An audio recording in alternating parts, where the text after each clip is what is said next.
Why is it so hard? Why is it not just straightforward? So let's drill down and look at the bullying and abuse that often takes place, both peer-to-peer and by educators. Why is it so hard to stop this in C-cubed context? For example, why is it so hard to get rid of corporal punishment, even in countries where it's been against the law for decades, like South Africa, been against the law for decades? It's still going on because violence is built into the core of the C-cubed model. The implicit values communicated when you coerce people to compete, their values of domination and oppression. And then all of the ages and roles in these environments can experience impacts to their well-being as a result. There's constant talk about how many teachers are leaving teaching because they can't take it anymore, because of the burnout, because of the stress, because of the abuse and what they're going through, because this environment is not built for peace and it's not built for well-being. So there are many, many really good-hearted people working hard to bring peace and human rights and well-being into C-cubed places, but they often find that it's like pushing a rock uphill. Bullying is far less common, and well-being is more pervasive, and staff job satisfaction is far higher in agentic schools that don't align with C-cubed. So how can we achieve a culture of peace in school environments?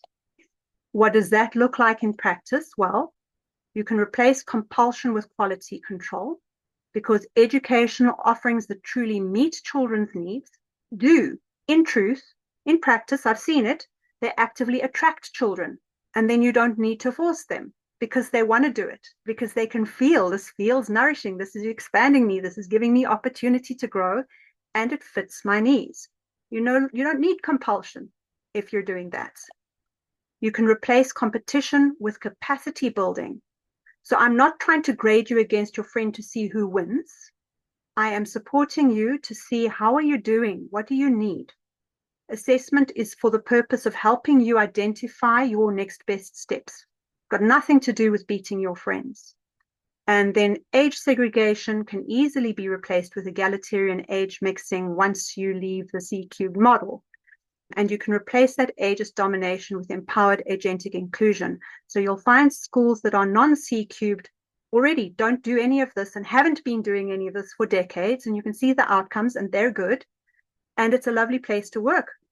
That is the kind of environment where you really can realistically fulfill the human rights mandated aims of education, being the full development of the child's individual, unique personality, talents, and abilities, the development of respect for human rights and freedoms, because they've got a lived experience of respecting other people and being respected, development of respect for cultural identity, values, and the environment, because these things are no longer being shoved down your throat.